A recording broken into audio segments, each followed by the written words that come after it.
আমরা তো কারো গায়ে থুতু দেই নাই, তাতেই থুতু লেগে গেছে। দিলে এটাই তো প্রমাণ হয়ে গেল। আমাকে বলেন, সেখানে ওই সেন্টেন্সের মধ্যে কোনো দলের নাম মেনশন করা হয়েছিল?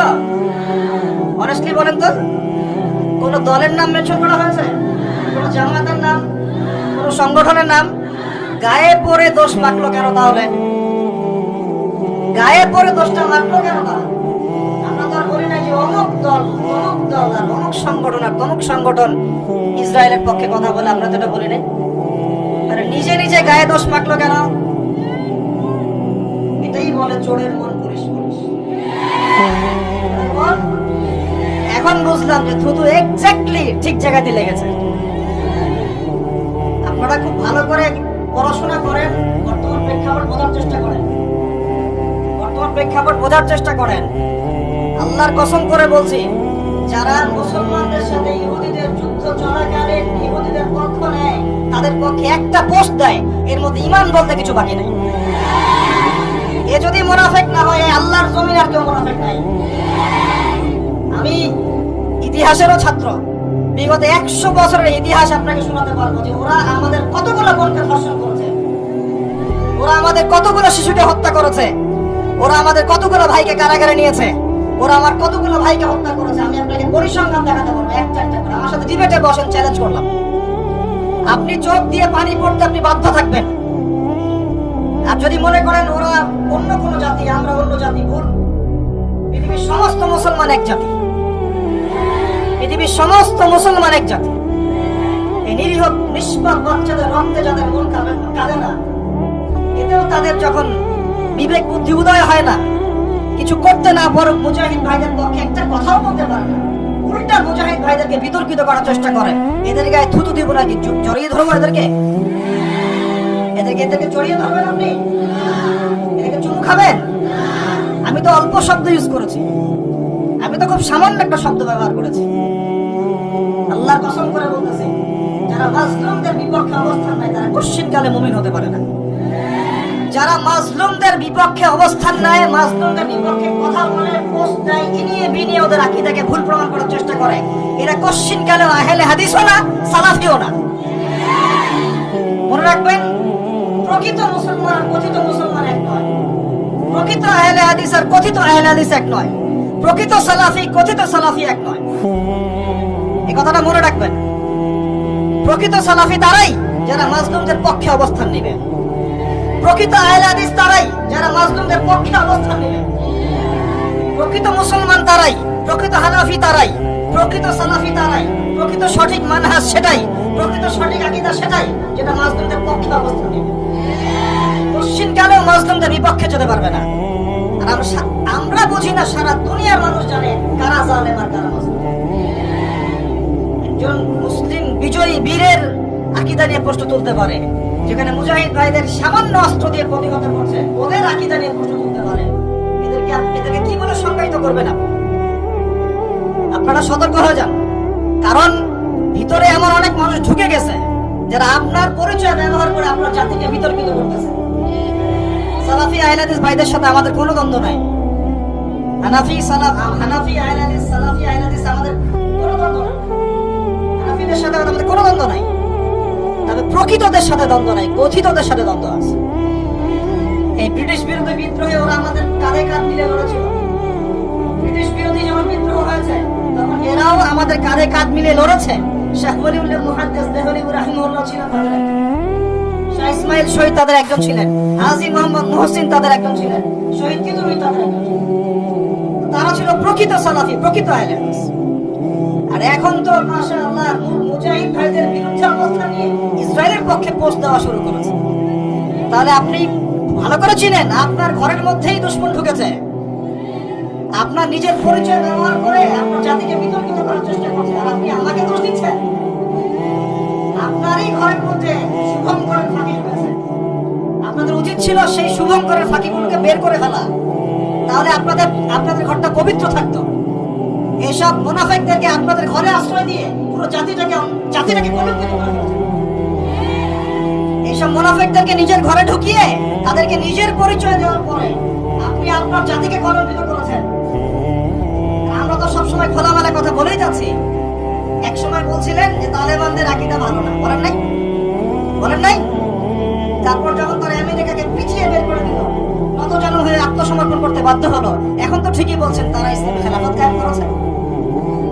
ঠিক একই কথা এখন আপনি ওখানেও বলছেন, যারা বিদ্রোহ প্রতিহত করছে এই ছোটখাটো বাচ্চাদেরকে মারার পরে হামাসের ভাইরা ইত্যাদি সম্পর্কিত ভাইরা এখনো বলছেন এরা খারেজি হয়ে গেছে, আকীদা নষ্ট, পাগলের কাজ করতেছে। কত বড় নির্লজ্জ হলে একটা মানুষের কথা বলতে পারে? কত বড় নির্লজ্জ হলে একটা মানুষের কথা বলতে পারে? বাংলাদেশে যদি কুফাররা আক্রমণ করে, এক্সাম্পল দিচ্ছি, এখন আপনি যদি প্রতিহত করেন, আপনি কি সন্ত্রাসী হয়ে যাবেন? আপনি জঙ্গি হয়ে যাবেন? সবার আগে তো এই দায়িত্ব পালন করবে সরকার, করবে না? যদি বাংলাদেশের উপর আল্লাহ না করুক কেউ যদি কোনো আক্রমণ করতো, ওদের অবস্থা যদি আমাদের হতো, তাহলে আমাদের গভর্নমেন্ট কি চুপ করে বসে থাকতো? তারা তাদের সর্বোচ্চ শক্তি প্রয়োগ করতো না? করতে করতে যদি গভর্নমেন্ট হেরে যায়, হেরে গেল, ধরে ওরা জিতে গেছে, গভর্নমেন্টের নিয়োজিত সমস্ত সৈন্যকে মেরে ফেলছে, জনগণ আমরা কিছু বাকি আছে, আমরা কি চুপ করে বসে থাকবো? আমাদের শেষ নিঃশ্বাস থাকা পর্যন্ত আমরা লড়বো না? ওই কাজটাই ফিলিস্তিনে করা হয়েছে, এখনো হচ্ছে। এই ভাইদের বিরুদ্ধে যারা কথা বলে, এদের নেতাকে নিয়ে কথা বলতে আমার নিজেরই লজ্জা হচ্ছে। এদের এগেইনস্ট এরা এত পচা শাবক, এখানে হাঁটলে আমার নিজেরই পা কেটে যাবে। হে যুবক ভাইরা, তরুণ সমাজ, সত্যকে চিনতে শেখেন। পাঁচওয়াক্ত নামাজি হন, কোরআনওয়ালা হন, সুন্নাতওয়ালা হন, আল্লাহর জমিনে আল্লাহর দ্বীন কায়েমের জজবা ধারণ করেন। এইসব ফ্যান্টাসি দিয়ে কিচ্ছু হবে না। একটা থুতুতে অনেক কিছুই হয়।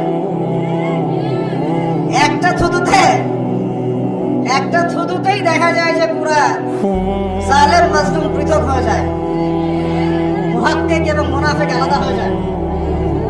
আবু জাহেলের মুখে থুতু দিয়েছে সুমাইয়া। আবু জাহেলের মুখে থুতু দিয়েছে কে? সুমাইয়া, একজন মেয়ে, আমাদের বোন, ছেলেও না, পুরুষও তো না, নারী, একজন বোন। আর আবু জাহেল তখন তার ওই যে আখাযাতুল ইজ্জাতু বিল ইসম, তার একদম প্রেস্টিজে লেগে গেছে, আমাকে থুতু দিল, ব্যাস একদম বর্ষা নিয়ে তেড়ে আসলো সুমাইয়ার দিকে। সুমাইয়া রাদিয়াল্লাহু আনহার লজ্জাস্থানে বর্ষা নিক্ষেপ করে তাকে শহীদ করেছে। কিন্তু সুমাইয়া স্বাধীন, সুমাইয়া পরাধীন না, সুমাইয়া স্বাধীন। এইটা স্বাধীনতা। আমরা তো কারো গায়ে থুতু দেই নাই, তাতেই যা অবস্থা। অনেস্টলি বলেন যে ওখানে কোনো দলের নাম মেনশন করা ছিল? কোনো জাতির নাম, কোনো দলের নাম, কোনো সংগঠনের নাম? নিজেই বানিয়ে নিল, নিজেই থুতুটা মাখলো। তো এতেই তো প্রমাণ হয়ে যায় যে চোরের মন পুলিশ। চোরের মন কি? কেউ কিন্তু বলে নাই যে আমরা সালাফি ভাইদেরকে থুতু দেই, বলেছে কেউ? কেউ বলে নাই যে আমরা আহলে হাদিস ভাইদেরকে থুতু দেই, বলেছে কেউ? আমরা প্রকৃত আহলে হাদিসদেরকে থুতু দিব কেন? প্রকৃত আহলে হাদিস যারা, কথিত না, প্রকৃত, তারা আমাদের ভাই। তারা আমাদের কি? প্রকৃত সালাফি যারা, কথিত না, প্রকৃত সালাফি যারা, তারা আমাদের ভাই। তারা আমাদের কি? তারা আমাদের ভাইদের মুখে কেন থুতু দিব আমরা? তাহলে যখন নাম মেনশন না করেই গায়ে লেগে যায়, তাহলে বুঝতে হচ্ছে চোরের মন আসলেই পুলিশ, এবং থুতুটা ঠিকই জায়গা মতোই লেগেছে। এরপরে তো যা হওয়ার হচ্ছে দেখতেই পারতেছে কি হচ্ছে। দেশ থেকেও বের করে দেওয়ার হুমকি দিতেছে, মানে দেশটার বাপের। শোনো, সামনে 15-20 জন আর 200 জন লামাজাবিদেরকে নিয়ে বয়ান করা সহজ। সামনে এসে ফাইট করো, সাহস থাকলে সামনে এসে ফাইট করো। আমরা সবসময় বসেই আছি ঢাকায়, আসো আমার কাছে, আসো, বসো, আলোচনা করো। ইলমি মোজাকারা করতে চাও, ইলমি মোজাকারা করো। নাকি বক্সিং খেলতে চাও, সেটাও খেলো, কি চাও? ইলমি মোজাকারা করতে চাইলে বসো, ওস্তাদদেরকে নিয়ে। আমি ওস্তাদদেরকে নিয়ে বসাচ্ছি। আমি উদ্যোগ নিয়ে বাংলাদেশের শ্রেষ্ঠ 10 জন কওমি ঘরানার আলেমকে বসাবো ইনশাআল্লাহ। তাদেরকে বলেন তাদের মধ্য থেকে শ্রেষ্ঠ 10 জন আলেমকে নিয়ে বসাবো। আমি একটা একটা করে ইস্যু ধরে প্রমাণ করে দিব যে উলামায়ে হক তারা হকের উপর আছেন, তারা বাতিলের উপর আছেন। আমি প্রমাণ করেছি, আমি উদ্যোগ নিয়েছি। বুঝতে বলেন যে কোনো জায়গায়, যে কোনো জায়গায়, যখন তখন আমি শ্রেষ্ঠ শ্রেষ্ঠ 10 জন আলেমকে বসাবো। তাও তারা হচ্ছেন তালেবে ইলম, তারা বলবেন না যে আমরা আলেম, তারা বলবে না কখনো যে আমরা আলেম, বলবে আমরা তালেবে ইলম। তারা বলুক যে আমরা শায়েখ, ঠিক আছে শায়েখ ভালো কথা, 10 জনকে নিয়ে এসে বসাবো। আমি একটা রিকোয়েস্ট করি তার আগে, অন্তত এমন কাউকে ডাইকেন না যে কোরআনও তেলাওয়াত করতে পারে না, মুসিবত হয়ে যাবে। বাংলাদেশে একটা জায়গা, ভারতে আর দিন প্রচার করে কাজ হচ্ছে না, বাংলাদেশে এসেই প্রচার করতে হবে, তাও কোরআন তেলাওয়াত তো সহি না। সে বড় বড় আলেম মুফতিদেরকে বাহাসের জন্য ডাকতেছে, কি একটা অবস্থা। বিসমিল্লাহির রহমানির রহিম বিশুদ্ধ করে পড়তে পারতেছে না, তাও বলতেছে বাহাসের জন্য ডাকতেছে। এতটুকু তো জ্ঞান নাই। একটা আয়াত তেলাওয়াত করতেছে, দেখলাম একটু অনলাইনে আমাদের ভাইরা পাঠায়, তাই দেখি। এগুলো তো সময় দেওয়ার, মাথায় নেওয়ারও সময় নাই আসলে আমাদের, কারণ অনেক বড় বড় বিষয় নিয়ে আমাদেরকে কাজ করতে হয়, চিন্তা করতে হয়। তোমরা লিঙ্ক টিঙ্ক পাঠাও, তখন দেখি 1 মিনিট 1.5 মিনিটের খুতবা, 1.5 মিনিটের খুতবার যে সামনে আরবিগুলো আমরা পড়ি, যে ইন্নাল হামদুলিল্লাহ নাহমাদুহু ওয়া নাস্তাঈনুহু ওয়া নাস্তাগফিরুহু ওয়া নু'মিনু বিহি ওয়া নাতাওয়াক্কালু আলাইহি ওয়া নাউযু বিল্লাহি মিন শুরুরি আনফুসিনা ওয়া মিন সাইয়্যাতি আমালিনা, এই যে মান ইয়াহদিহিল্লাহু ফালা মুদিল্লা লাহু ওয়া মান ইউদ্লিল ফালা হাদিয়া লাহু। এই যে আরবি খুতবাটুকু পড়া হয়, 1.5 মিনিটের খুতবার মধ্যে 30টা ভুল করে রাখে। আর আমাদেরও গায়রত এতই কমে গেল, এখানে বসতে হবে পাগল ছাগলের সাথে। তাকে তো আগে 1.5-2 বছর নুরানি মক্তবে পড়ে আসা উচিত। পড়াশোনা আপনারা তো জানেন, ওলামায়ে কেরাম, এখানে পড়াশোনার সিলেবাস 20 বছরের। কত বছরের? আমি আপনাদের সামনে আমি বলতেছি, আমার মিনিমাম এখন মনে হচ্ছে যে আমার আরো 5 থেকে 6 বছর লাগবে শেষ করতে। আমি নিজের কথা বলতেছি, মনে হচ্ছে যে আমার 5 থেকে 7 বছর লাগবে এগুলো শেষ করতে। তারপরে জানি না যে এগুলো মাসালা ইস্তেমবাদ করতে পারবো কি না, তাও জানি না। এটা কি মনে করে পড়াশোনা, ইলম অর্জনের এই যে গভীরতা, এই যে মাজমাউল বাহরাইন, এটাকে কি মনে করে? ক্লাস 1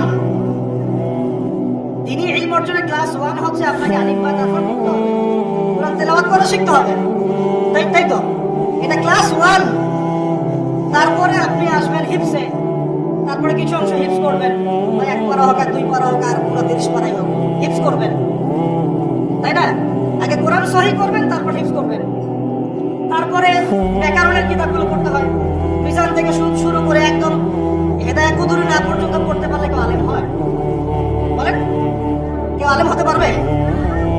এই সেন্সে তো আমরা কখনো বলি না যে আমরা আলেম, এই কথাটা আমরা কখনো বলি না, বলার সাহসই পাই না। এই পর্যন্ত পড়তে হয়, এর মাঝখানে আরবি ভাষা আছে, খালি এসো আরবি শিখির 3টা খণ্ড আমার সামনে বসে পড়তে বলেন, দেখি পারে নাকি? কিচ্ছু না, এসো আরবি শিখির 3 খণ্ড, এটা বেসিক জিনিস। মিজান মুনশাদ কিতাবটা বলতে পারে নাকি? নাহু আর হেদায়াতুন নাহু মিলে একটা পরীক্ষা দেখা নেই 50 মার্কের। কিভাবে একটা মানুষ আলেম হয়? এগুলো চেয়ারে মানুষ বসে কিভাবে? এরপরে গিয়ে মানুষ দাওরা হাদিস পরীক্ষা দেয়, মিশকাত পড়ার পরে দাওরা হাদিস পরীক্ষা দেয়, সব হাদিসের কিতাবগুলো মুতাআলা করে, মুতাআলা করার পরে ইফতা দেয়। সারা বাংলাদেশ থেকে ইফতা দেওয়া মানুষগুলো মার্কাজুদ দাওয়ার মতো প্রতিষ্ঠানে গিয়ে পরীক্ষা দেয়। সেখান থেকে হয়তো 20, 30, 40 জনকে উস্তাদরা কাছে রাখেন, তাদেরকে দিয়ে গবেষণা পরিষদ চালান।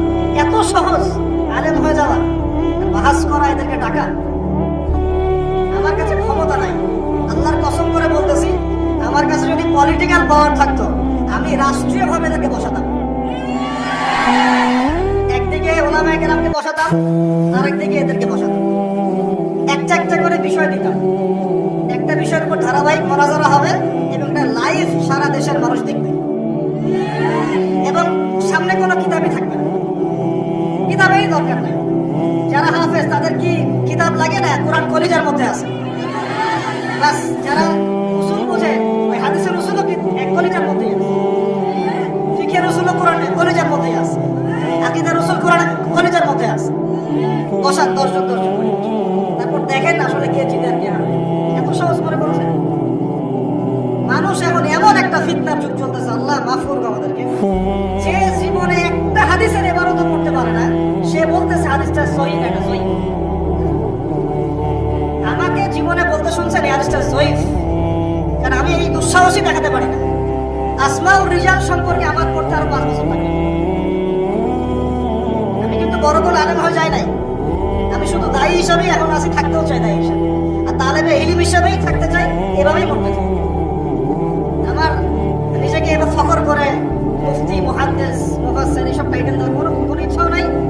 আল্লাহ জানে এরকম কি এবার আমার মধ্যে নাও দেন। আমি এত সহজ আপনি বলে দিলেন হাদিসটা সহিহ, এটা তো আমল করা যায় না। সহিহ তুমি সহিহের কি বুঝো? সহিহ সহিহে তুমি বুঝোটা কি? একটা হাদিসে জিবরিল খুলে দেন, দেখি এবার ছাড়া পড়তে পারি কিনা।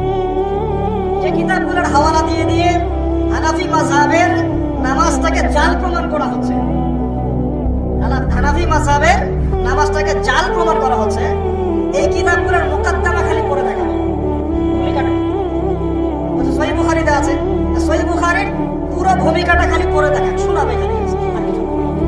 আমি কিন্তু বেশি কিছু জানি না, বাস মুনাজারা কোরআনটুকু আমি জাস্ট একটা পৃষ্ঠা খুলে দেব, এই পৃষ্ঠাটা পড়ে তেলাওয়াত শুদ্ধ হয় তাহলে বসুন। আপনি কার সাথে মুনাজারা করতে চান? মুনাজারা হয় আলেমে আলেমে, মুনাজারা কি হয়? আলেমে আলেমে। তা আলেমদের সাথে বসেন, বসতে চাইলে আমি প্ল্যাটফর্ম করে দিচ্ছি, বসেন, যে কোনো ডেট ফিক্স করেন, যে কোনো লোকেশন ফিক্স করেন, প্রশাসনের কাছ থেকে আমরা অনুমতি নিব, আমরা প্রশাসনকে ম্যানেজ করবো। এমপি মন্ত্রীদের পর্যন্ত দৌড় কিন্তু আমাদেরও কম নাই, কিন্তু আমরা এইসব পাওয়ার কখন ইউজ করি না, কখনো না। কারণ তাদের আমার বংশের মধ্যেও যদি এমপি থাকে, তার সাথে আমার ইসলামী দূরত্ব আছে। বলেছি যে রাজনীতি আপনি করছেন করেন, কিন্তু যতদিন পর্যন্ত আপনি তাগুত অর্জন করতে পারছেন না, আমার সাথে আপনার মনের মিল থাকবে না। কিন্তু আপনি আমার আত্মীয়তার সম্পর্ক থাকবে। কিন্তু আমরা চাইলে পারি, বসেন, একটা একটা করে মাসআলা নিয়ে বসেন। এমন আমি আপনাকে গবেষণা করে দেখাবো, কয়েকদিন যেতে দেন ইনশাআল্লাহ, ওই লেভেলে আমি চাই আগে। কারণ আমি এখনো ফখর করি না এবং ওটা নিয়ে আমি আলোচনা করি না, কারণ সিচুয়েশন অন্যদিকে। এখন বিশ্বের মুসলমানদের অবস্থা নিয়ে আমরা কথা বলছি, কিন্তু আমরা ঐক্য চাচ্ছি, ইউনিটি চাচ্ছি, তাই কিছু বিষয় এড়িয়ে যাচ্ছি, শুনেও না শোনার ভান করছি, দেখেও না দেখার ভান করছি। কিন্তু একটা একটা করে বিষয় ধরিয়ে দেখাই দেবো ইনশাআল্লাহ। শুধু আপনাদেরকে হাত বাঁধা থেকে শুরু করে এই যে এই চামড়ার মোজা না কাপড়ের মোজা শীতকাল পর্যন্ত ব্যস্ত করে রাখছে। একটা মাসআলা বাদ দেওয়া হয় না যেটা নিয়ে মুসলিম উম্মাহকে বিভক্ত করা হয়। একটা মাসআলা বাদ দেওয়া। মুসাফা করতে যাবেন, মুসাফা থেকে শুরু করে এই যে হাত থেকে শুরু করে পা পর্যন্ত, এই যে কোন মোজা পরবেন, চামড়ার মোজা না কাপড়ের মোজা, এমন কোন মাসআলা বাদ দেওয়া হয়নি যেটা নিয়ে এই ফিতনা সৃষ্টি করা হয়, উম্মাহটাকে বিভক্ত করা হয়। আমাদের উস্তাদরা বলেন, এভাবে বলেন, উলামায়ে কেরাম আকাবিরদের থেকে আলাদা হবেন না, উলামায়ে কেরাম আকাবিরদের থেকে বিচ্ছিন্ন হবেন না। ভাই, দলিল আদিল্লা বোঝার মতো ক্ষমতা এখনো তৈরি হয়নি তো আপনার। দলিল তো সবাই বুঝবেও না। যে ব্যক্তি দলিল করছে মনে করেন যে আমাকে এইটার উপর দলিল দেন, তাকে যদি আপনি সহিহ বুখারী, মুসলিম, তিরমিজি দলিলগুলো দিয়েও দেন, সে কি ওই কিতাবটাকে মোতালা করতে পারবে? সে তো খুলে ওটা পড়তেও পারবে না। যারা পড়তে পারে তাদেরকে নিয়ে বসতে হবে, যারা পড়তে পারে তারা সে বসুক।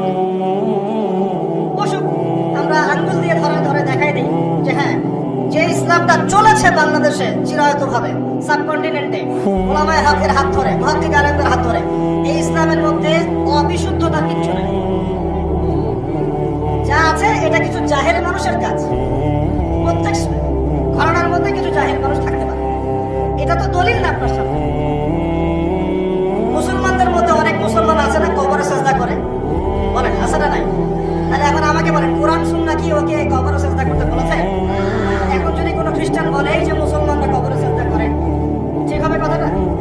ওটা ঠিক না, ও ভুল করেছে। তার মানে তো এই না যে পুরো কমিউনিটিটাই ভুল হবে কি? তাই পড়াশোনা করতে হবে, তো গভীর জ্ঞান অর্জন করলে বুঝবেন যে আলহামদুলিল্লাহ উলামায়ে কেরামের সোহবতে আমরা যে দিনটা পালন করছি এর মধ্যে অবিশুদ্ধতা কিছুই নেই। আলহামদুলিল্লাহ যা আছে এটা কিছু মানুষের জাহালাত, এগুলো আমরা বর্জন করবো। কোনো সমস্যা নেই।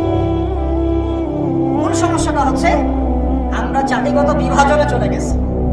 আমরা জাতিটাকে বিভক্ত করে টুকরা টুকরা করে নতুন নতুন অনেক মাযহাব চালু করেছি। আমাকে এগুলো না আপনার কথা বলতে শোনেন না সচরাচর, কিন্তু এখন বলতে হচ্ছে। আমরা মানুষদেরকে হানাফিজম থেকে বের করে নতুন নতুন মাযহাব ক্রিয়েট করে ওই দলে নাম লেখানো শুরু করেছি। দিন শেষে আপনি নতুন করে আরেকটা মাযহাবই ফলো করছেন। একজন বলছে, আমি নাম মেনশন করবো না, কারণ আমি চাই না আমার মুখ থেকে এমন কেউ ভাইরাল হোক যে বাতিলের উপর আছে। একজন বলছে যে হামাস যে যুদ্ধটা করছে ইসরায়েলের সাথে, এই হামাসকে তৈরি করেছে নাকি ইসরায়েল। সে এর ইতিহাস কতটুকু জানে, সে এই জিও পলিটিক্স কতটুকু করেছে, সে কি এর হিস্ট্রিটা জানে, কোথেকে তৈরি হলে ওখানে মুসলিমের কি ভূমিকা ছিল, মিশরের কি ভূমিকা ছিল জানে। এখন আপনি যদি তার কথাটা মেনে নেন, তাহলে আপনি তার মাযহাবটা অন্ধভাবে অনুসরণ করলেন, তাই তো? একজন বলছে যে ওরা পাগলের কাজ করতেছে। কি করতেছে? পাগলের কাজ। ওরা নাকি কুকুরের মতো পাগল হয়ে গেছে। একজন বলতেছে যে সুবহানাল্লাহ। একজন বলছে, কে বলেছে আপনাকে যে ইহুদিদের সাথে মুসলমানের যুদ্ধ? মানে ওখানে ওরা বিশ্বাসই করতে চায় না, মানতেই চায় না যে হামাস মুসলিম। কে বলেছে আপনাকে ইহুদিদের সাথে মুসলমানের যুদ্ধ আছে? এইভাবে অনলাইনে এখন আপনি তো তাকে অনেক বড় শায়েখ মনে করছেন, তার মাযহাব ফলো করছেন। এখন কে বলেছে যে আপনিও তাকলিদ করেন না? শায়েখ যা বলছে অন্তভাবে মেনে নিচ্ছেন তো। এক শায়েখ বলে দিল যে এই মানুষ বাংলাদেশের মাটিতে খারেজি হয়ে গেছে, বলে দিল। এখন আপনিও লাফাচ্ছেন। আপনি তো জানেন না যে খারেজি কাকে বলে, কোন উসুল থাকলে হয়, কেন হয়, কি কারণে হয়। আমার শায়েখ বলেছে, ব্যাস। তাহলে আদতে আমরা কিন্তু আমাদের চিরায়ত যে জামা, এখান থেকে বের হয়ে নতুন নতুন জামা ফ্রম করছি। আল্লাহ পাক আমাদেরকে কথাগুলো বোঝার তৌফিক দান করুন। আমি মূল জায়গা থেকে এখন আস্তে আস্তে শেষ করতে যাচ্ছি, আপনারা একটু ধৈর্য ধরে বসেন। এই কথাগুলো বলতে চাইনি, কেন বললাম? বলার কারণ হচ্ছে মাজলুমদের পক্ষে যদি আমরা অবস্থান নিতে ব্যর্থ হই, কালকে আমাদের মাঠে আল্লাহ পাক আমাদেরকে ছাড়বেন। মাজলুমদের, আবার বলি শোনেন, মাজলুমদের পক্ষে যদি আমরা অবস্থান নিতে ব্যর্থ হই, কথা বলতে ব্যর্থ হই, লিখতে ব্যর্থ হই, আকীদা রাখতে ব্যর্থ হই, আল্লাহ পাকের কাছে পার পাওয়া যাবে না। দুনিয়াতে পার পেতে পারে না, দুনিয়াতে পার পেতে পারে। আর যেভাবে আমরা জাতিগত বিভক্তি সৃষ্টি করছি এবং ভিতরে যে এক শ্রেণীর মুনাফিক ঢুকে নিজেদেরকে আলেম পরিচয় দিয়ে মাজলুমের বিপক্ষে অবস্থান নিয়ে জালেমকে প্রমোট করছে, এদেরকে চিনে রাখেন বাংলাদেশের মানুষ, চিনে রাখেন। আজকে থেকে 5-10 বছর পর আরো ভালো করে চিন্তা করবেন ইনশাআল্লাহ।